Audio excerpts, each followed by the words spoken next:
Hi friends, ನಾನು ನಿಮ್ಮ ಶ್ರೀನಾಥ್. ಇವತ್ತಿನ ವಿಡಿಯೋದಲ್ಲಿ ನಾನು HD ಕೋಟೆಯ ಒಂದು ಹಾಂಟೆಡ್ ಜಾಗದಲ್ಲಿ ಒಬ್ಬ ವ್ಯಕ್ತಿಗೆ ಆದ ರಿಯಲ್ ಗೋಸ್ಟ್ ಎಕ್ಸ್ಪೀರಿಯನ್ಸ್ನ ನಿಮ್ಮ ಜೊತೆ ಶೇರ್ ಮಾಡ್ಕೊಳ್ತಾ ಇದ್ದೀನಿ.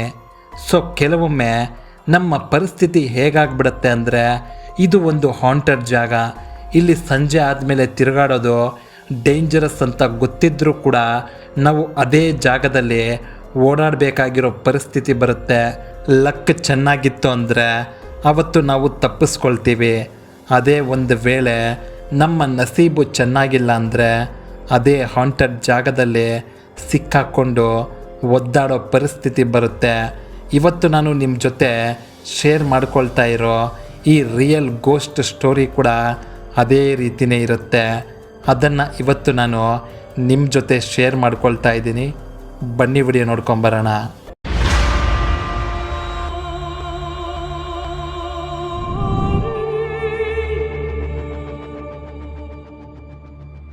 ಸೊ HD ಕೋಟೆಯ ಆ ಒಂದು ಹಾಂಟೆಡ್ ಜಾಗದಲ್ಲಿ ರಿಯಲ್ ಗೋಸ್ಟ್ ಎಕ್ಸ್ಪೀರಿಯನ್ಸ್ನ ಪಡ್ಕೊಂಡ ಆ ವ್ಯಕ್ತಿಯ ಹೆಸರು ಮೋಹನ್ ಕುಮಾರ್. ಇವರ ವಯಸ್ಸು ಈಗ 34 ವರ್ಷ.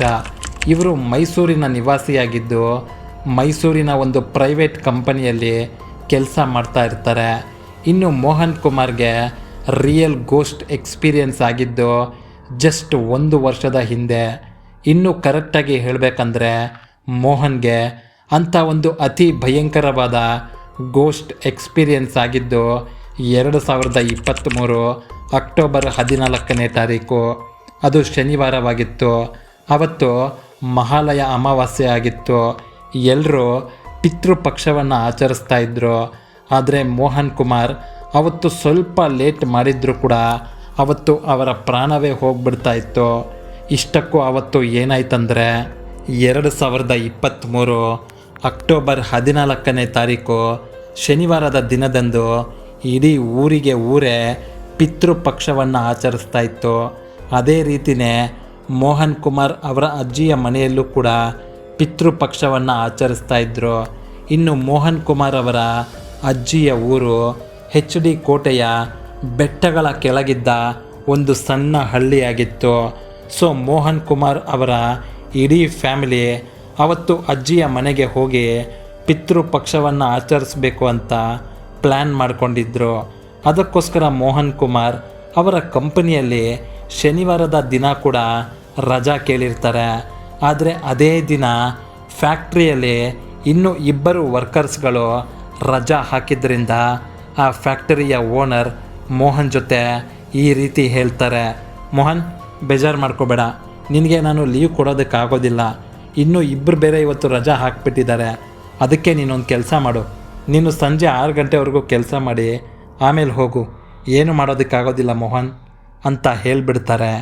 ಆಗ ಬೇರೆ ದಾರಿ ಇಲ್ಲದೆ ಮೋಹನ್ ಕುಮಾರ್ ಶನಿವಾರ ಬೆಳಗ್ಗೆನೇ ಅವರ ಹೆಂಡತಿ ಮತ್ತು ತಾಯಿಯ ಜೊತೆ ಈ ರೀತಿ ಹೇಳ್ತಾರೆ, ಅಮ್ಮ ನನಗೆ ಲೀವ್ ಕೊಡಲಿಲ್ಲ, ಒಂದು ಕೆಲಸ ಮಾಡಿ, ನಿಮ್ಮಿಬ್ಬರನ್ನ ಬಸ್ ಹತ್ತಿಸ್ತೀನಿ, ನೀವು ಊರಿಗೆ ಹೋಗಿರಿ, ನಾನು ಸಂಜೆ 6 ಗಂಟೆವರೆಗೂ ಕೆಲಸ ಮಾಡಿ ಆಮೇಲೆ ನಾನು ಕೂಡ ಬರ್ತೀನಿ, ನೀವು ಅಲ್ಲಿವರೆಗೂ ಅಜ್ಜಿಗೆ ಏನಾದರೂ ಹೆಲ್ಪ್ ಮಾಡ್ತಾಯಿರಿ ಅಂತ ಹೇಳ್ತಾರೆ.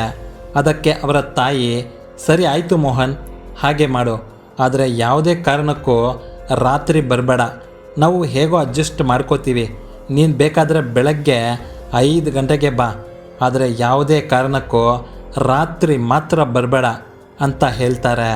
ಯಾಕಂದರೆ HD ಕೋಟೆಯ ಬೆಟ್ಟಗಳ ಕೆಳಗಿದ್ದ ಆ ಒಂದು ಹಳ್ಳಿಗೆ ಹೋಗೋ ದಾರಿ ಕಂಪ್ಲೀಟಾಗಿ ಒಂದು ಹಾಂಟೆಡ್ ದಾರಿಯಾಗಿತ್ತು. ಈ ವಿಷಯ ಆ ಊರಿನ ಜನರಿಗೂ ಗೊತ್ತು, ಮೋಹನ್ಗೂ ಗೊತ್ತಿತ್ತು, ಮತ್ತು ಅವರ ತಾಯಿಗೂ ಕೂಡ ಗೊತ್ತಿತ್ತು. ಅದಕ್ಕೆ ಅವರ ತಾಯಿ ಈ ರೀತಿ ಹೇಳ್ತಾರೆ. ಸೊ ಮೋಹನ್ ಸರಿ ಆಯಿತು ಮಮ್ಮಿ ಅಂತ ಹೇಳಿ ಅವರಿಬ್ಬರನ್ನ ಬಸ್ ಹತ್ತಿಸಿ ಅವತ್ತು ಕೆಲಸಕ್ಕೆ ಹೋಗ್ತಾನೆ. ಆದರೆ ಯಾಕೋ ಮೋಹನ್ ಮನಸ್ಸು ತಡೆಯೋದಿಲ್ಲ. ಯಾಕಂದರೆ ವರ್ಷ ಪಿತೃಪಕ್ಷದ ದಿನ ಮೋಹನ್ ಕಂಪಲ್ಸರಿಯಾಗಿ ಅವರ ಅಜ್ಜಿಯ ಊರಿಗೆ ಹೋಗ್ತಾ ಇದ್ದರು.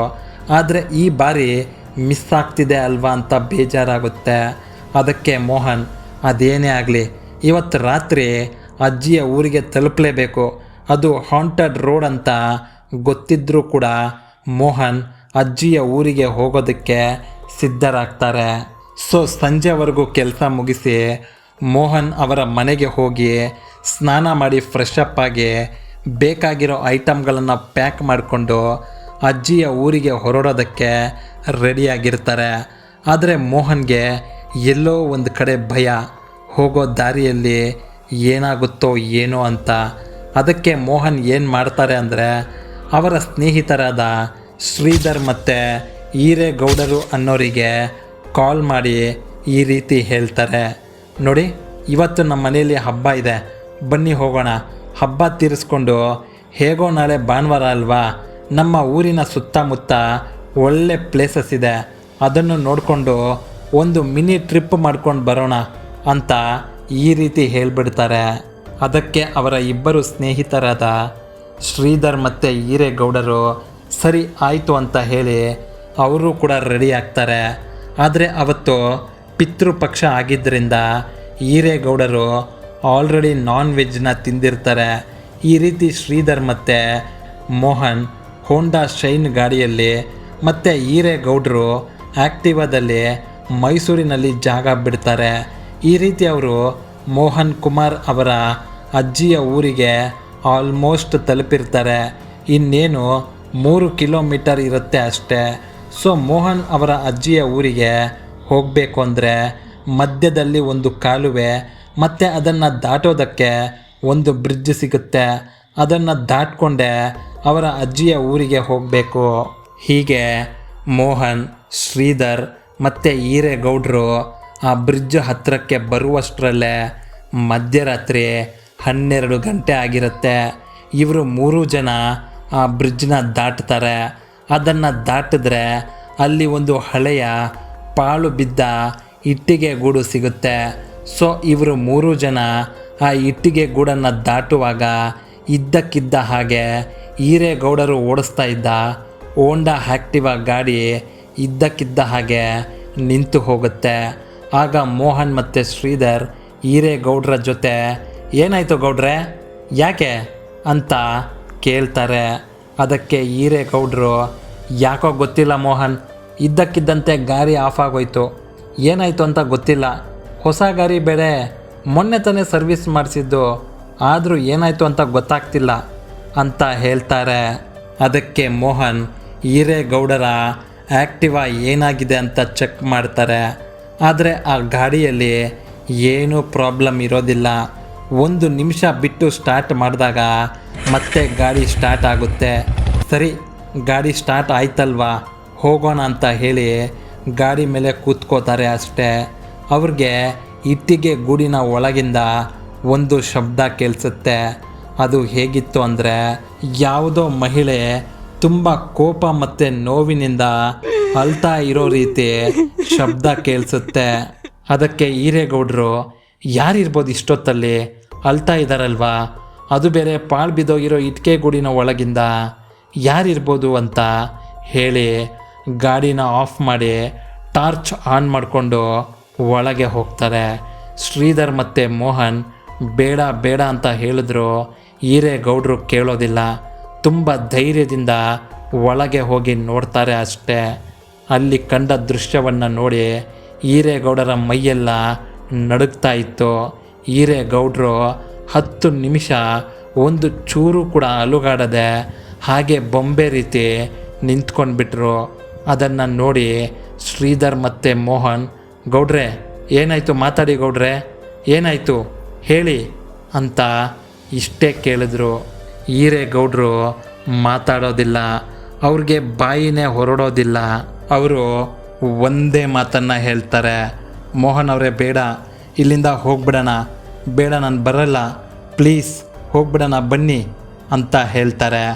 ಆದರೆ ಈರೇಗೌಡರು ಅಲ್ಲಿ ಏನು ನೋಡಿದ್ರು ಅಂತ ಮಾತ್ರ ಹೇಳೋದಿಲ್ಲ. ಅಷ್ಟು ಭಯ ಬಿದ್ದೋಗಿದ್ರು.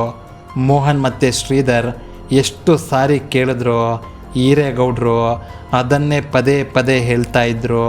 ಕೊನೆಗೂ ಮೋಹನ್ ಮತ್ತು ಶ್ರೀಧರ್ ಇಬ್ಬರು ಈರೇಗೌಡರಿಗೆ ಧೈರ್ಯ ಹೇಳಿ ಇನ್ನೂ 3 ಕಿಲೋಮೀಟರ್ ಇದೆ ಅಷ್ಟೇ, ಹೋಗ್ಬಿಡೋಣ ಬನ್ನಿ ಅಂತ ಹೇಳಿ ಕನ್ವಿನ್ಸ್ ಮಾಡ್ತಾರೆ. ಕೊನೆಗೂ ಹೋಂಡಾ ಶೈನ್ ಗಾಡಿನ ಮೋಹನ್ ಮತ್ತು ಈರೇಗೌಡರು ಮತ್ತು ಆ್ಯಕ್ಟಿವಾ ಗಾಡಿನ ಶ್ರೀಧರ್ ಓಡಿಸ್ಕೊಂಡು ಹೋಗ್ತಾ ಇರ್ತಾರೆ. ಹೀಗೆ ಮೋಹನ್ ಮತ್ತು ಈರೇಗೌಡರು ಮುಂದೆ ಹೋಗ್ತಾ ಇದ್ದರೆ ಅವರ ಹಿಂದೆನೇ ಆ್ಯಕ್ಟಿವಾದಲ್ಲಿ ಶ್ರೀಧರ್ ಬರ್ತಾ ಇರ್ತಾರೆ. ಹೀಗೆ ಒಂದು ಸ್ವಲ್ಪ ದೂರ ಮುಂದೆ ಹೋದ್ಮೇಲೆ ಮೋಹನ್ಗೆ ದಾರಿ ಮಧ್ಯೆ ಯಾರೋ ಹಸುವಿಗೆ ಮೇವನ್ನು ಕೊಯ್ದು ಅದನ್ನು ಹೊರೆ ಕಟ್ಟಿ ಎತ್ತಿನ ಗಾಡಿಯಲ್ಲಿ ಹಾಕ್ಕೊಂಡು ಹೋಗ್ತಾ ಇರೋ ಥರ ಕಾಣಿಸುತ್ತೆ. ಆದರೆ ಕ್ಲಾರಿಟಿ ಇರೋದಿಲ್ಲ, ಎಲ್ಲ ಕಪ್ಪಗೆ ಕಾಣ್ತಾ ಇತ್ತು.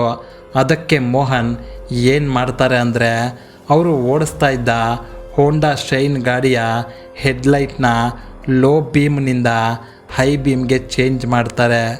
ಅಷ್ಟೇ, ಅಲ್ಲಿ ಕಂಡ ದೃಶ್ಯವನ್ನು ನೋಡಿ ಮೋಹನ್ಗೆ ಜೀವ ಬಾಯಿಗೆ ಬಂದಂತೆ ಆಗುತ್ತೆ.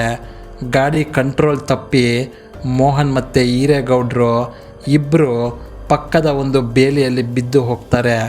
ಇಷ್ಟಕ್ಕೂ ಮೋಹನ್ ಅಲ್ಲಿ ಏನು ನೋಡಿದ್ರು ಅಂದರೆ ಸುಮಾರು 7 ಅಡಿ ಎತ್ತರದ ಒಬ್ಬಳು ಮಹಿಳೆ ಕೆಂಪು ಕಲರ್ ಸೀರೆಯನ್ನು ಕಟ್ಕೊಂಡು ರಸ್ತೆಯಲ್ಲಿ ನಡ್ಕೊಂಡು ಹೋಗ್ತಾ ಇರ್ತಾಳೆ. ಅವಳ ಕೈಯಲ್ಲಿ ಉಗುರು ಇಷ್ಟಿಷ್ಟುದ್ದ ಬೆಳೆದಿರುತ್ತೆ. ತಲೆ ಕೂದಲು ನೆಲವನ್ನು ತರ್ಚ್ಕೊಂಡು ಹೋಗ್ತಾ ಇತ್ತು. ಶ್ರೀಧರ್ ಕೂಡ ಆ ದೃಶ್ಯವನ್ನು ನೋಡಿ ಹಾಗೆ ಗಾಡಿನ ರಿವರ್ಸ್ ತಿರುಗಿಸ್ಕೊಂಡು ಹೇಳ್ದೆ ಕೇಳದೆ ಅವರು ವಾಪಸ್ ಮೈಸೂರಿಗೆ ಒಂದೇ ಸ್ಪೀಡ್ನಲ್ಲಿ ಬಂದುಬಿಡ್ತಾರೆ. ಈ ಕಡೆ ಮೋಹನ್ ಮತ್ತು ಈರೇಗೌಡರು ಎದ್ನೋ ಬಿದ್ನೋ ಅಂತ ಅಲ್ಲಿಂದ ವಾಪಸ್ ಹಿಂದಕ್ಕೆ ಓಡಿ ಹೋಗ್ತಾರೆ. ಅಲ್ಲಿ ಅವ್ರಿಗೆ ಒಂದು ಊರು ಸಿಗುತ್ತೆ. ಆ ಊರಿನಲ್ಲಿ ಒಂದು ಅಶ್ವತ್ಥ ಕಟ್ಟೆ ಇರುತ್ತೆ. ಅಲ್ಲಿ ಒಬ್ಬ ತಾತ ಎಳನೀರು ವ್ಯಾಪಾರ ಮಾಡ್ತಾ ಇರ್ತಾರೆ. ಅವರ ಮನೆ ಕೂಡ ಅಲ್ಲೇ ಪಕ್ಕದಲ್ಲೇ ಇತ್ತು. ಇವರು ಆ ಜಾಗಕ್ಕೆ ಓಡಿ ಹೋಗ್ತಾರೆ. ಇವರು ಓಡಿ ಬಂದದ್ದನ್ನು ನೋಡಿ ಆ ತಾತ ಏನಾಯಿತು ಅಂತ ಮೋಹನ್ ಮತ್ತು ಈರೇಗೌಡರನ್ನು ಕೇಳ್ತಾರೆ. ಆಗ ಕೂಡ ಈರೇಗೌಡರು ಏನು ಮಾತಾಡೋದಿಲ್ಲ, ಅವರು ಶಾಕ್ನಲ್ಲಿ ಇರ್ತಾರೆ. ಆಗ ಮೋಹನ್ ಅವ್ರಿಗೆ ಏನೆಲ್ಲ ಆಯಿತು ಅನ್ನೋದನ್ನು ಒಂದೊಂದಾಗಿ ಕ್ಲಿಯರಾಗಿ ಆ ತಾತನಿಗೆ ಹೇಳ್ತಾರೆ.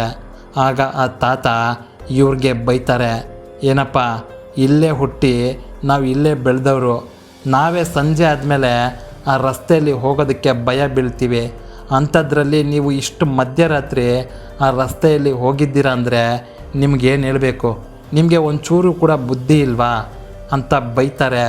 ಬೇರೆ ದಾರಿ ಇಲ್ಲದೆ ಮೋಹನ್ ಮತ್ತು ಈರೇಗೌಡರು ಇಬ್ಬರು ಆವತ್ತು ರಾತ್ರಿ ಆ ಎಳನೀರು ಮಾರುವ ತಾತನ ಮನೆಯಲ್ಲೇ ಉಳ್ಕೋತಾರೆ.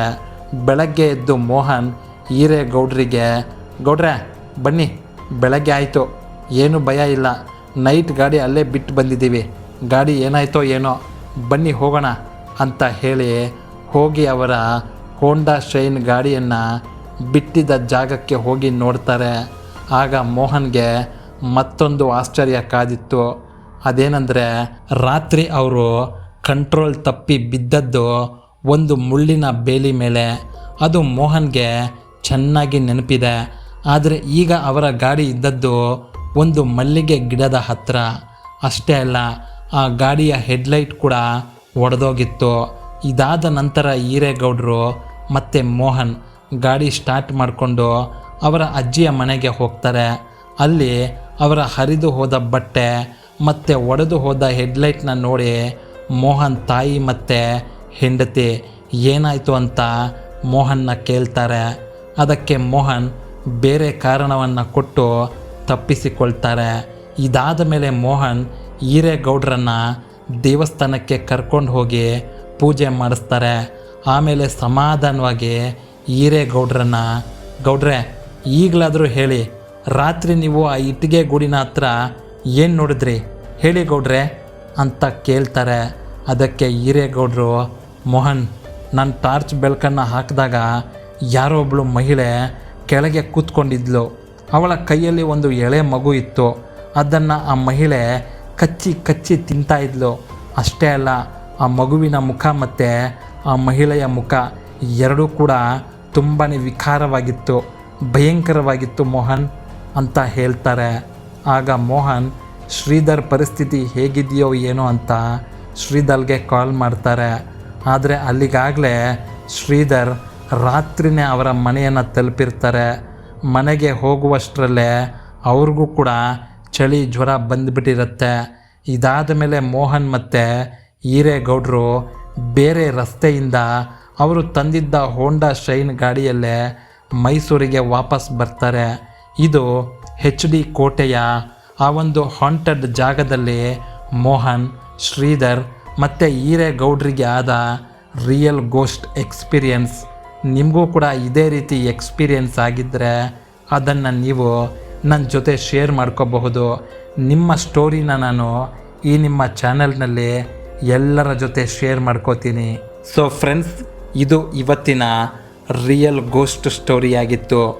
ನಿಮಗೇನಾದರೂ ಈ ಗೋಸ್ಟ್ ಸ್ಟೋರಿ ಇಷ್ಟ ಆಗಿದ್ದರೆ ದಯವಿಟ್ಟು ಈ ವಿಡಿಯೋನ ತಮ್ಮ ವಾಟ್ಸಪ್ ಗ್ರೂಪ್ನಲ್ಲಿ ಶೇರ್ ಮಾಡಿ. ಮತ್ತೊಂದು ರಿಯಲ್ ಮತ್ತು ಸ್ಕೇರಿ ಆಗಿರೋ ಗೋಸ್ಟ್ ಸ್ಟೋರಿಯೊಂದಿಗೆ ನಿಮ್ಮನ್ನು ಮುಂದಿನ ವಿಡಿಯೋದಲ್ಲಿ ಭೇಟಿ ಮಾಡ್ತೀನಿ. ವಿಡಿಯೋ ನೋಡಿದ್ದಕ್ಕೆ ಧನ್ಯವಾದಗಳು.